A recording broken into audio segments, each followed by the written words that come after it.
Twelfth class के next lecture में जो हमारा एक्सरसाइज 4.2 के एग्जाम्पल्स चल रहे हैं उनको कंटिन्यू करते हैं। हमने एग्जाम्पल नंबर 13 तक कर लिए थे। आज हम करते हैं नेक्स्ट एग्जाम्पल नंबर 14।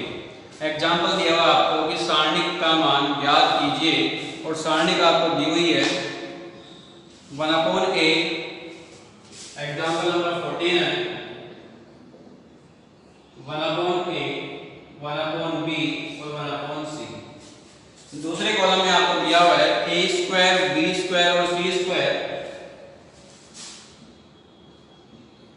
और तीसरा कॉलम आपका bc, ac और यहाँ पर आपका ab। आपको एक सारणी दिया हुआ है, इसका मान ज्ञात करना है।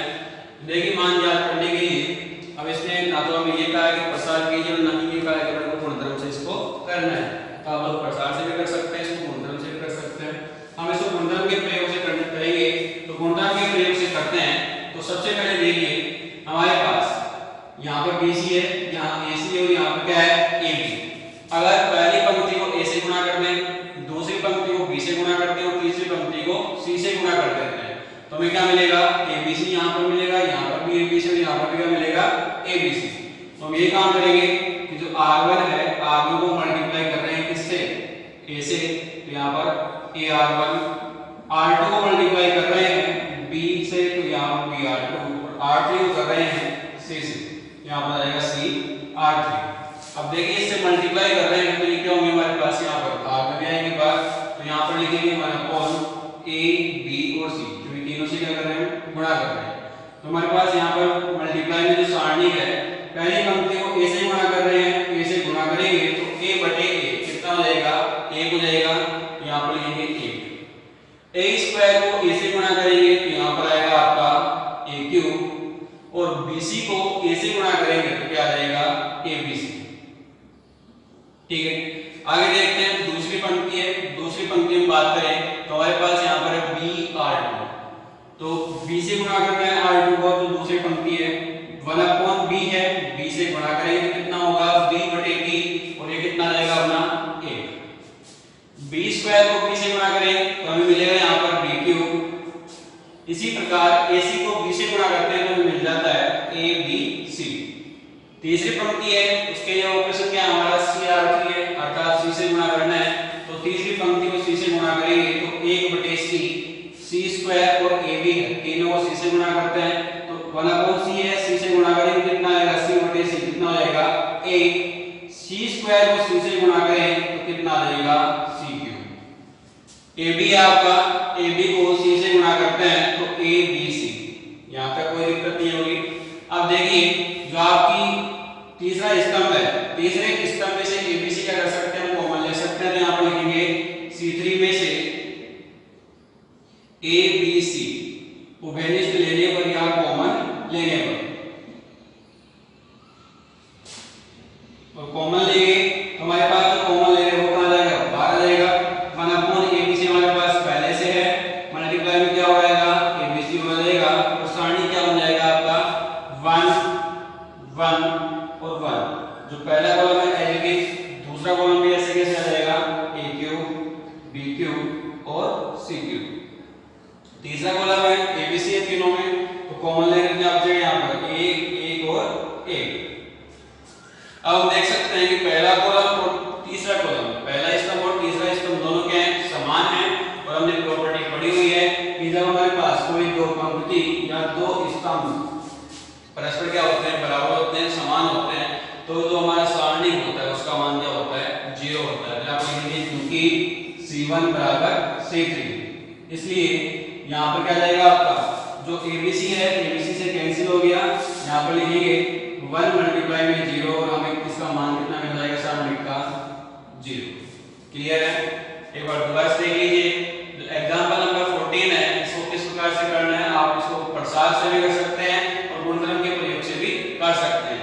गुणधर्म के प्रयोग से कर रहे हैं हम, यहाँ पर जो R1 है R1 में यहाँ पर क्या है BC है, जो आपका तीसरा कॉलम है R2 का उसमें क्या है AC और R3 में क्या है तीसरी पंक्ति में AB, अर्थात इसमें A नहीं है, इसमें B नहीं है और इसमें क्या नहीं है C नहीं है। इसलिए क्या करेंगे पहली पंक्ति को A से मल्टीप्लाई, दूसरी पंक्ति को B से और तीसरी पंक्ति को किससे कर देते हैं C से। तो हमारा जो तीसरा कॉलम है ABC जो हमारे पास तीसरा कॉलम है उसमें जो प्रत्येक अवयव है वो क्या बन जाएगा, एबीसी बन जाएगा। और प्रत्येक अवयव एबीसी बन गया तो क्या करेंगे, एबीसी को क्या कर सकते हैं, कॉमन ले सकते हैं। और कॉमन लेंगे तो कॉमन लेने पर हमारे पास जो एबीसी होगा बाहर आ जाएगा, ठीक है। और यहाँ पर क्या बचेगा, 1 1 और 1।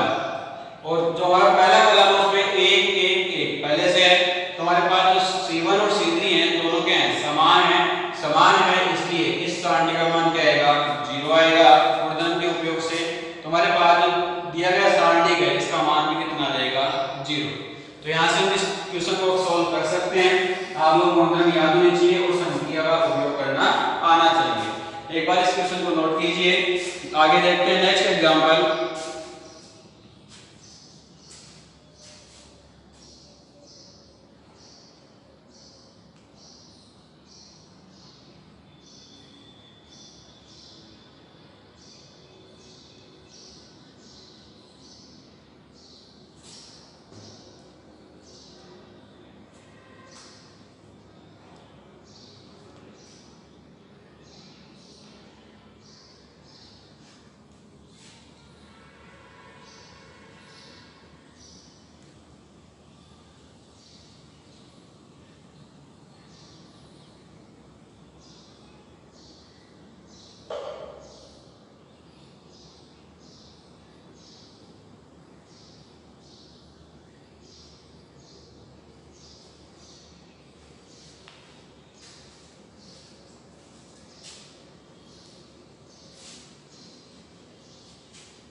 चलिए आगे देखते हैं नेक्स्ट एग्जांपल दिया हुआ आपको, एग्जांपल नंबर 15। सिद्ध कीजिए कि जो सारणी का उसका मान 2 इंटू में a plus b plus c का होल क्यूब के बराबर होता है। तो हमें यहाँ पर सारणी दी हुई है, एग्जांपल नंबर 15 है और सारणी का आपकी a plus b plus 2c a और b। दूसरी पंक्ति में दिया हुआ है c b plus c plus 2a और b। तीसरी पंक्ति है c a और c प्लस a प्लस में 2b। और आप लोगों को सिद्ध करना है बराबर में 2 इंटू में a plus b plus c का होल क्यूब। हमें क्या करना है, सिद्ध करना है। तो देखिए हमारे पास सॉल्यूशन के अंदर जो आपका LHS है, LHS को लेकर चलेंगे हम, ठीक है। अब देखिए कि हमारे पास जो यहाँ पर पंक्ति है इसके अंदर जो कॉलम है, पहला कॉलम आपका C1 में अगर हम C2 जोड़ दें और C3 जोड़ देते हैं हमारे पास यहाँ पर क्या है, a प्लस b और प्लस में 2c। अगर इसमें a और b और जोड़ दें क्या बन जाएगा, 2a plus 2b plus 2c। तो हम वहां से 2 कॉमन लेंगे, क्या बचेगा हमारे पास, a plus b plus c। इसी प्रकार यहाँ पर बात करें तो C1 में C2 और C3 जोड़ रहे हैं तो यहाँ पर c है और यहाँ पर भी कितना है, c है, कितना हो जाएगा 2c। यहाँ पर b और यहाँ पर भी कितना है, b है, तो यहाँ पर हमारे पास क्या मिलेगा 2b और यहाँ पर कितना है 2a है। तो हमारे पास फिर से क्या कर सकते हैं, हम 2 कॉमन लेंगे, a plus b plus c बनेगा। इसी प्रकार यहाँ पर जो हमारे पास C1 है उसका जो तीसरा एलिमेंट होगा वो भी क्या बन जाएगा, 2 मल्टीप्लाई में a plus b plus c। तो हम यहाँ पर संक्रिया लगाते हैं कि जो C1 है, C1 में हमने क्या कर दिया, जो C2 है और C3 है दोनों क्या कर देंगे, हम जोड़ देंगे। तो जोड़ते हुए लिखते हैं तो हमें यहाँ पर मिलता है 2a plus 2b plus 2c, ठीक है। यहाँ पर जो आपका यहाँ पर क्या मिलेगा, 2a plus 2b plus 2c, यहाँ भी आ जाएगा 2a प्लस 2b और प्लस में 2c। दूसरा और तीसरा column as it is a b plus c plus 2a और b, यहाँ पर आ जाएगा a और c plus a plus 2b। हमने क्या करी, संख्या लगाई C1 के ऊपर, क्या संख्या लगाई है कि C1 में हम जोड़ रहे हैं C2 और C3 को, जोड़कर हमने लिख दिया है। अब यहाँ से 2 कॉमन ले सकते हैं, 2 कॉमन लेने पर आपके पास क्या बचेगा, अर्थात कहने का मतलब तीनों एलिमेंट हैं 2a + 2b + 2c है, इसमें से 2 कॉमन लेकर लिखते हैं हम a + b + c बचेगा हमारे पास, और तीनों सेम है इसलिए हम इसको क्या कर सकते हैं, कॉमन भी ले सकते हैं। तो यहाँ पर लिख देंगे c1 में से 2 × a + b + c कॉमन लेने पर, और कॉमन लेंगे तो हम कहाँ लिखेंगे, हम बाहर लिखेंगे सारणी के मल्टीप्लाई में, और यहाँ पर बचेगा आपका a और a b + c + 2a, यहाँ पर आएगा b a और c + a प्लस में 2b। ठीक है, हमने संक्रिया क्यों लगाई थी, क्योंकि यहाँ पर सेम बन जाए, और सेम बनने के बाद में यहाँ पर क्या बन जाएगा, 1 1 1 मिल जाएगा कॉमन लेने पर, और कॉमन ले लिया हमने, यहाँ पर हमें 1 मिल गया है तीनों जगह। तो हम क्या कर सकते हैं, यहाँ पर 0 बना सकते हैं अधिकतम, क्योंकि 1 में से 1 घटाने पर कितना बनेगा हमारा 0। तो हम यहाँ पर करते हैं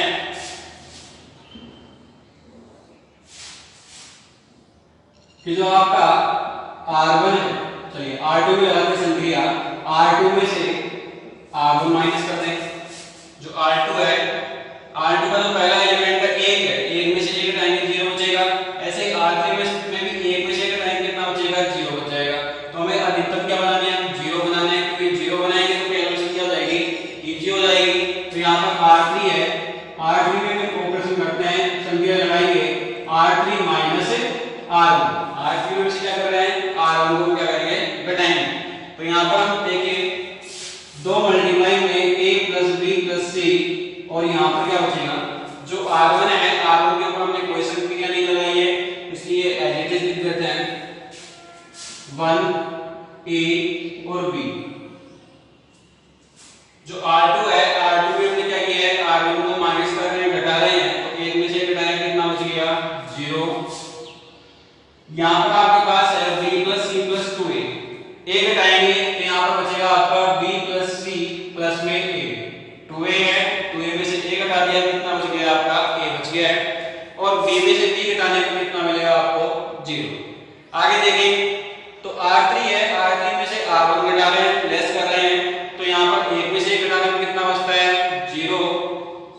a है, a में से a घटाएंगे कितना आएगा, 0, और यहाँ पर हमारे पास c + a + 2b, c + a + 2b, इसमें से क्या कर रहे हैं, R1 का जो एलिमेंट है b, इसको घटाएंगे, तो 2b में से b घटाने पर कितना बचेगा आपका, b बचेगा।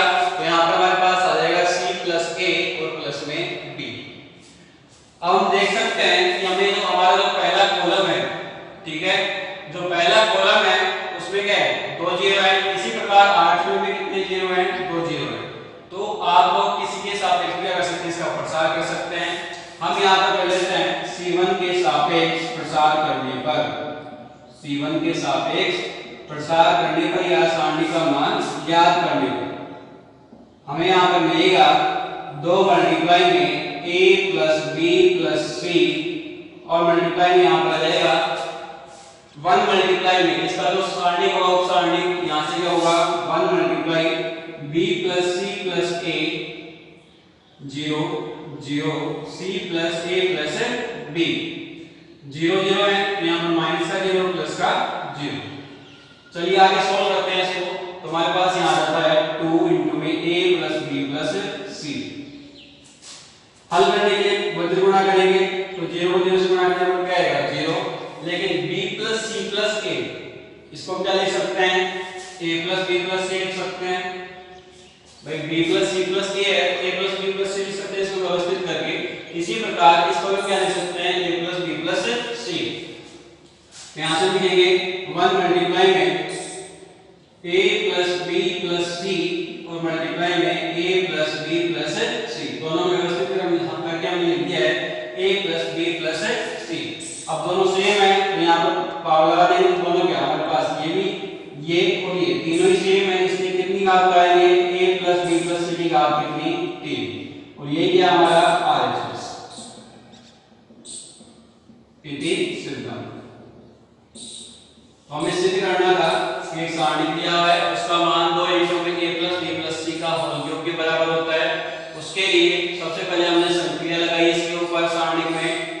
C1 है, C1 में C2 और C3 को जोड़ देते हैं तो हमें यहाँ पर मिलेगा 2a + 2b + 2c। इसी प्रकार दूसरी पंक्ति में ये मिलता है 2a + 2b + 2c और तीसरी पंक्ति में हमें ये मिलेगा 2a + 2b + 2c। और किसमें मिलेगा ये? C1 में। अब ये कॉमन ले सकते हैं, हम कॉमन लेंगे तो यहाँ से भी 2 कॉमन लेकर के हम लिख सकते हैं 2 × में a + b + c। इसको कॉमन ले रहे हैं तो यहाँ पर 1 बचेगा, यहाँ पर 1 और यहाँ पे कितना होगा 1। और बाकी के जो एलिमेंट्स हैं ये एज इट इज यहाँ पर क्या कर देते हैं, इनको लिख देते हैं। अब हमारे पास C1 के अंदर 3 क्या है, 1 है, तो हम क्या करेंगे यहाँ पर अधिकतम 0 बनाने की कोशिश करते हैं। अधिकतम 0 बनाने के लिए हमने R2 और R3 को चुना। R2 और R3 में हमने संक्रिया लगाई कि R2 में से R1 और R3 में से R2 हमने क्या कर दिया है, घटा दिया है। तो हमें यहाँ पर 2 अधिकतम 0 मिल जाएंगे C1 में और इसी प्रकार R3 में कितने हैं, 2 0 है और R2 में भी क्या है आपके पास 2 0 है। तो हम यहाँ पर क्या करेंगे, C1 के सापेक्ष क्या कर रहे हैं, प्रसार कर रहे हैं और प्रसार करने पर आप लोगों को मिलेगा 2 × में a + b + c का होल क्यूब।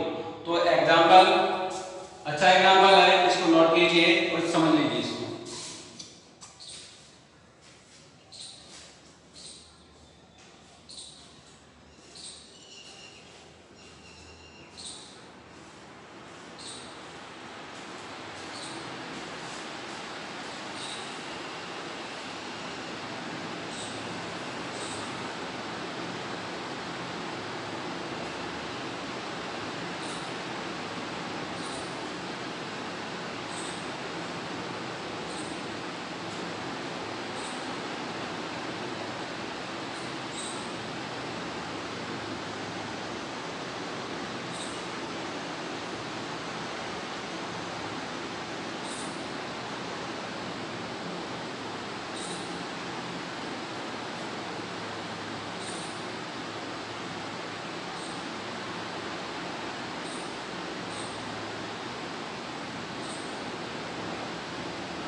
चलिए आगे देखते हैं नेक्स्ट एग्जांपल, एग्जांपल नंबर 16 है।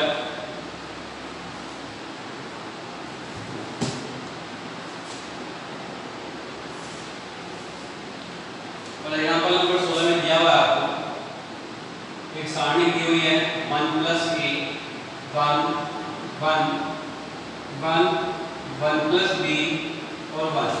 तीसरी पंक्ति में 1 1 और 1 + c बराबर में आपको सिद्ध करना है इसके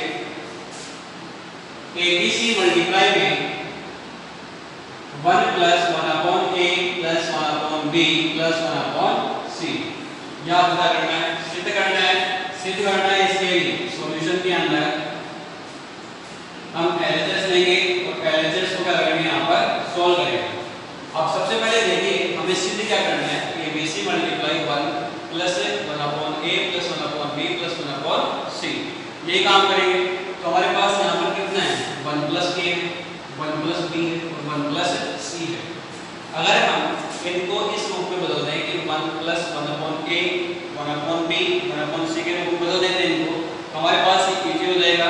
अब इसको यहाँ पर बदलने के लिए क्या करें, ये जो 1 + a है 1 + a में से क्या करते हैं, a कॉमन ले लेते हैं। ये जो 1 + a है दोनों में भाग देंगे यहाँ पर क्या आएगा a बटे a और प्लस में a ये बचेगा। जो a होगा उसको बाहर लिख देंगे, ठीक है। इसी प्रकार इसमें से b कॉमन ले लेंगे और इसमें से क्या ले लेंगे c कॉमन ले लेंगे। तो हमारे पास ये 1/b और 1/c भी हमें यहाँ पर मिल जाते हैं। तो हम यहाँ पर संक्रिया लगाते हैं। चलिए कॉलम के अकॉर्डिंग लगाते हैं। C1 में A तथा C2 में B और C3 में से C कॉमन लेने पर या घनिष्ठ लेने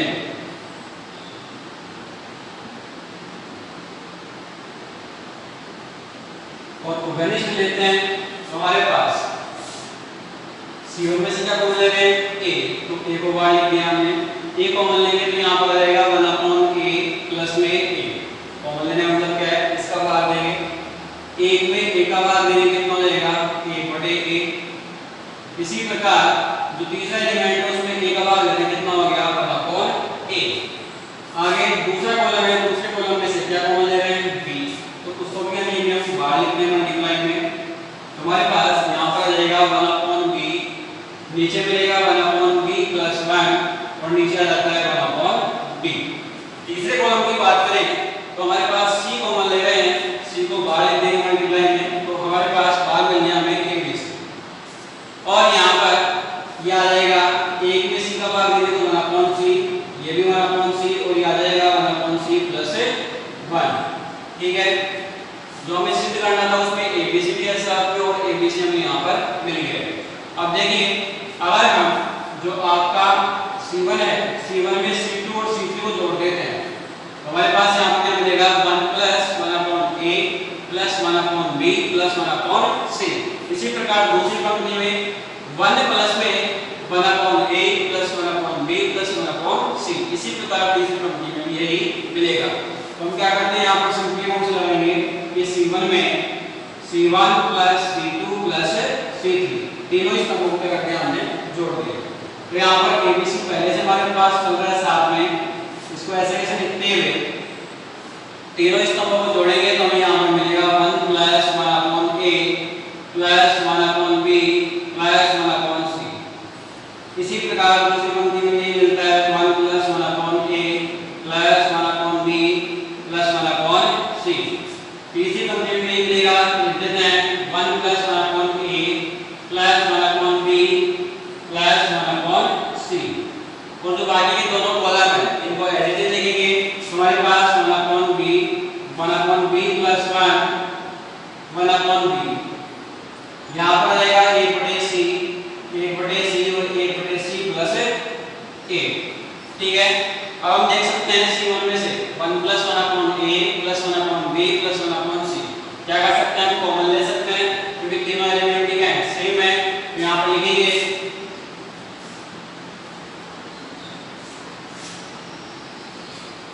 C1 में 1 plus 1/a plus 1/b plus 1/c common लेने पर या घनिष्ठ लेने पर और कॉमन लेंगे तो ये हमारे पास क्या होगा भाग मल्टीप्लाई भी होगा ABC से। तो यहाँ पर लिखते हैं ABC मल्टीप्लाई में 1 plus 1/a plus 1/b plus 1/c और हमारे पास यहाँ पर क्या बचेंगे 1 1 और 1। तो हम सारणी लिख देते हैं 1 और 1।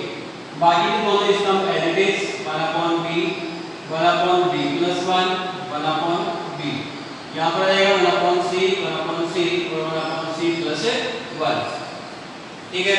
हमने क्या किया है कॉमन लिया, बाकी की जो सारणी है उसको एज इट इज यहाँ पर लिख दिया है। आगे देखिए हमारे पास जो C1 है उसमें 3 1 है अर्थात तीनों एलिमेंट ठीक है 1 है, अधिकतम 0 बना सकते हैं। 0 बनाने के लिए क्या करें जो R2 है R2 में से R1 घटा देंगे, R3 में से भी क्या करते हैं R1 घटा देते हैं। तो यहाँ पर संख्या लगाते हैं R2 के ऊपर संख्या लगाएंगे R2 माइनस R1, R3 पर संख्या लगाते हैं तो R3 माइनस R1 और अभी यहाँ पर मिलेगा ये ABC मल्टीप्लाई में 1 plus 1/a plus 1/b plus 1/c ये तो एज इट इज रहेगा साथ में। मिलेगा 1/b और 1/c, क्योंकि हमने r1 के ऊपर कोई संख्या नहीं लगाई है, ये ऐसे कैसे मिल जाती है। बाकी जो r2 है, r2 में से r1 घटाएंगे तो 1 में से 1 गया, कितना बच गया 0। 1/b प्लस 1 में से 1/b घटाएंगे, कितना बचेगा 1, क्योंकि 1/b से 1/b क्या हो गया कैंसिल। 1/c और 1/c है, घटाएंगे आपको कितना बचेगा 0। r3 की बात करें तो r1 घटा रहे हैं तो 1 - 1 कितना हो गया 0। जो 1/b है उसमें से 1/b घटाने कितना आ जाएगा 0। और हमारे पास यहाँ पर 1/c + 1 है, इसमें से 1/c घटाते तो कितना मिलता हमको 1। ठीक है, अब यहाँ पर c1 के सापेक्ष प्रसार कर देते हैं, क्योंकि इसमें कितने 0 हैं 2 0 है। आप r3 के सापेक्ष भी कर सकते हैं, r2 के सापेक्ष भी कर सकते हैं। यहाँ पर c1 के सापेक्ष प्रसार करने पर यह आ जाएगा आपका abc मल्टीप्लाई में 1 + 1/a + 1/b + 1/c। प्रसार करेंगे तो a के लिए हमारे पास यहाँ पर सारणी होगी 1 0 0 और 1, माइनस में 0 प्लस का 0। जो हमारे पास दो 0 है, ये इनके लिए सारणी लेने की जरूरत नहीं है। आगे देखते हैं abc मल्टीप्लाई में 1 + 1/a + 1/b + 1/c। इसको करते हैं तो 0 को 0 से गुणा करने पर 0, 1 को 1 से गुणा करके कितना आएगा 1, उस 1 को भी 1 से गुणा करके तो हमें क्या मिलता है 1 ही मिलेगा। तो हम यहाँ पर लिख देंगे abc मल्टीप्लाई में 1 + 1/b + 1/c। ये क्या हमारा RHS है, ये हमें सिद्ध करना है, इसलिए हैंड टू या इति सिद्ध।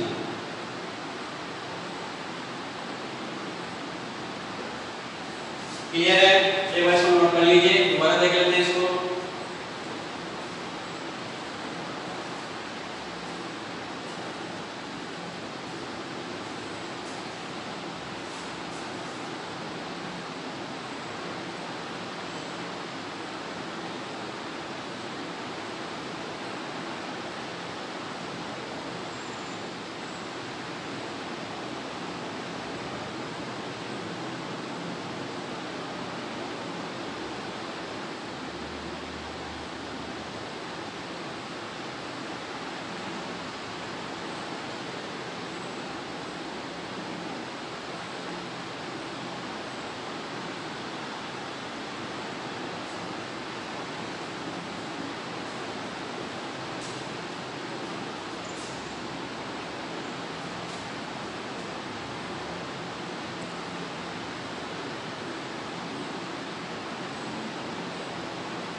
तो ये दोबारा देखते हैं एग्जांपल को। आपको इस सारणी दिया है, समान आपको सिद्ध करना है abc मल्टीप्लाई में 1 + 1/a + 1/b + 1/c। तो हम देख सकते हैं यहाँ पर हमारे पास 1 + b है, यहाँ 1 + b और यहाँ पर कितना है 1 + c। और हमें सिद्ध क्या करना है, यहाँ पर 1/a के रूप में सिद्ध करना है। तो हम यहाँ से इसको 1/a के रूप में बनाएंगे। तो हमें यहाँ पर बनाने के लिए क्या करते हैं, c1 में से a कॉमन ले लेंगे, c2 में से b कॉमन ले लिया हमने, c3 में से कितना कॉमन ले लेंगे c। यही काम आप r1 r2 और r3 में से करके इसको सोल्व कर सकते हो, या स्तंभ के जरिए भी इसका कर सकते हैं, आप सोल्व कर सकते हैं। तो यहाँ पर आएगा 1/a + 1, c1 में से a कॉमन ले रहे हैं, तो यहाँ पर आएगा 1/a, ये बन जाएगा आपका 1/a। इसी प्रकार c2 और c3। ठीक है, अब हम देख सकते हैं कि c1 c2 और c3 तीनों को जोड़े तो हमें जो यहाँ पर सिद्ध करना है वो मिल रहा है 1 + 1/a + 1/b + 1/c। तो ये हमारे पास यहाँ पर मिल गया। इसको हम यहाँ से क्या करेंगे, कॉमन लेंगे, कॉमन लेकर के जो abc हमारे पास हमने कॉमन लिया था, उसको बाहर लिखा था, उसके मल्टीप्लाई में इसको लिख देते हैं 1 + 1/a + 1/b + 1/c। और मल्टीप्लाई में जो सारणी बचेगा यहाँ पे क्या जाएंगे 1 1 और 1, 1, बाकी के दोनों कॉलम क्या होंगे हमारे एज इट इज ऐसे कैसे लिखे जाएंगे। अब हम बात करें आगे, हमारे पास यहाँ पर 1 मिल रहा है 3 बार, ठीक है। तो यहाँ पर R2 में से R1 घटाकर और R3 में से R1 घटाकर हम क्या कर लेते हैं, 2 जीरो ले लेते हैं, 2 जीरो बना लेंगे। हमारे पास शून्य बन गया अधिकतम। हमारे पास क्या करते हैं, C1 के सापेक्ष इसका प्रसार करते हैं, तो आपको मिल जाएगा ABC मल्टीप्लाई में 1 + 1/a + 1/b + 1/c। तो इस प्रकार से आपको एग्जाम्पल करना है। आगे देखते हैं नेक्स्ट एग्जाम्पल।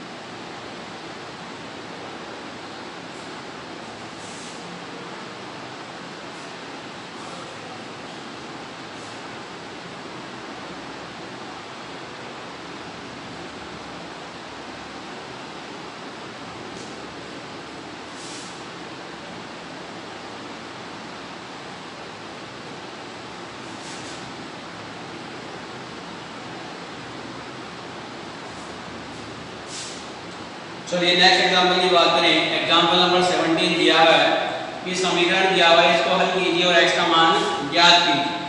सारणी का आपको दिया हुआ है example number 17 x + a b और c, दूसरे पंक्ति में c x + b और a, साथ में आपको a b और x + c बराबर में 0 को हल कीजिए और x का मान आप लोग यहाँ पर ज्ञात करना है। तो इसको हल करने के लिए वही हमारे पास मेथड है, मध्यम प्रारंभिक संक्रिया और प्रसार। अब देखिए जो C1 है, C1 में C2 और C3 को जोड़ते हैं तो क्या मिलेगा, x + a + b और प्लस में c। इसी प्रकार तो R2 और R2 में जोड़ दें, ठीक है। R2 के लिए जोड़ते हैं तो c + x + a x + b + a, मतलब कि x + a + b + c मिल रहा है। इसी प्रकार यहाँ पर क्या मिलेगा हमें, x + a + b + c। तो यहाँ से कॉमन ले लेंगे इसको और उसके बाद में 1 बनेगा। 1 बनने के बाद में क्या करते हैं, अधिकतम 0 बनाते हैं, शून्य लेते हैं, शून्य बना लेंगे तो हमारे पास क्या करेंगे, इसका प्रसार कर देंगे और हमें क्या मिल जाएगा, इसका मान मिल जाता है। चलिए हल करते हैं। तो C1 में संक्रिया लगाई हमने C1 + C2 + C3, ठीक है। तो C1 + C2 + C3 हम संक्रिया का उपयोग कर रहे हैं, तो हमें यहाँ पर मिलेगा x + a + b + c, x + a + b + c, और ये भी क्या रहेगा, x + a + b + c। इनको व्यवस्थित करते हुए मैंने इनको लिख दिया है, ठीक है। जो बाकी के दोनों स्तंभ हैं ये एडिटिव रहेंगे, b x + b b c a और x + बराबर में 0। ये कॉमन ले लेते हैं, कॉमन लेंगे तो हमारे पास यहाँ आ जाएगा x + a + b + c, ये बाहर लिखेंगे सारणी के, और यहाँ पर 1 बचेगा, यहाँ भी 1 और ये भी कितना हो जाएगा 1। बाकी दोनों column as it is b x + b और ये b। तीसरा कॉलम c a और x + c बराबर में 0। हमें पहले कॉलम में तीनों एलिमेंट क्या मिल रहे हैं, 1 मिल रहे हैं। अब अधिकतम 0 बनाएंगे तो यहाँ पर R2 में से R1 माइनस कर दिया और R3 में से R1 माइनस कर देते हैं। आप लोग चाहो तो R1 में से R3 और R2 में से R3 माइनस कर सकते हो, या R1 में से R2 और R3 में से भी R1 माइनस कर सकते हो। हम यहाँ पर यूज कर रहे हैं R2 में से R1 माइनस कर रहे हैं और R3 में से भी क्या कर रहे हैं, R1 को माइनस कर रहे हैं। तो यहाँ पर आपके पास बनेगा x + a + b + c, और मल्टीप्लाई जो सारणी है क्या आ जाएगा, पहली पंक्ति ऐसे भी ऐसे 1 b और c, क्योंकि इसके ऊपर कोई संक्रिया हमने नहीं लगाई। 1 में से 1 माइनस किया 0,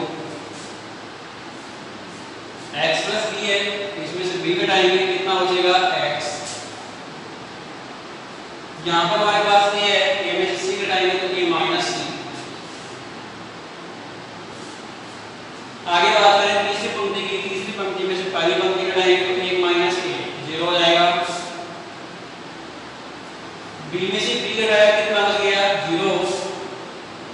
और x प्लस सी में से c घटाते हैं, कितना बच जाता है हमारा x स्क्वायर, और बराबर में कितना है 0। यहाँ पर लिखिए x प्लस, चलिए हम देख सकते हैं हमारे पास जो पहली पंक्ति है, ठीक है, एक्स स्क्वायर नहीं ओनली एक्स, जो पहली पंक्ति है उसमें 1 b और c है, लेकिन जो c1 है और जो r3 है उनमें क्या है, अधिकतम तो 0 है हमारे पास, तो उनमें से किसी के भी सापेक्ष हम क्या कर सकते हैं, प्रसार कर सकते हैं।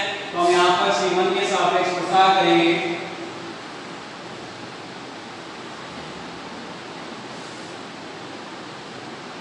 प्रसार करने पर हमें मिलेगा x plus a plus b और प्लस में c, मल्टीप्लाई करते हैं तो 1, इसका स्थानीय क्या बन जाएगा हमारे पास x a माइनस b 0 और x माइनस में 0 प्लस में 0। चलिए आगे हल करते हैं इसको, हमारे पास x प्लस कोई बराबर में 0 है, यहाँ पर बराबर में लिख देते हैं x plus a plus b plus c और मल्टीप्लाई 1 मल्टीप्लाई x को x से मल्टीप्लाई करेंगे, 0 से मल्टीप्लाई करेंगे तो क्या आएगा x स्क्वायर और माइनस में 0 बराबर में 0।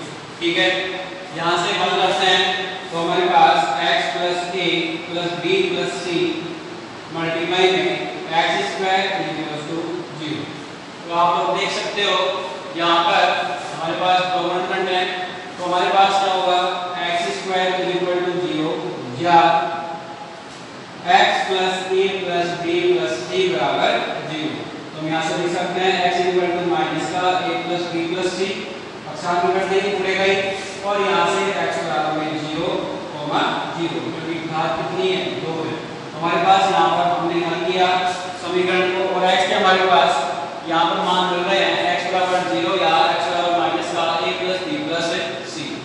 इस प्रकार से आप लोग हल करना है, चाहे वो सारणी के रूप में दिया हो या समीकरण के रूप में, आपको x का मान निकालना है।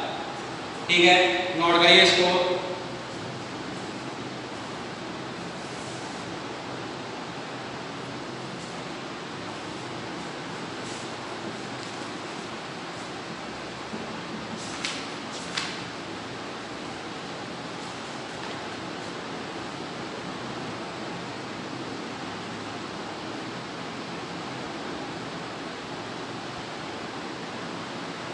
इसको नोट करने के बाद आपको एक्सरसाइज 4.2 है उसके क्वेश्चन नंबर 1 से लेकर 5 तक के जो क्वेश्चंस हैं उनको ट्राई करने हैं, प्रैक्टिस करने हैं, उनके सोल्व करने हैं। साथ में जितने एग्जाम्पल हमने कर लिए हैं उनको बार बार आप लोग क्या करेंगे, उनको सोल्व करेंगे, उनकी प्रैक्टिस करेंगे।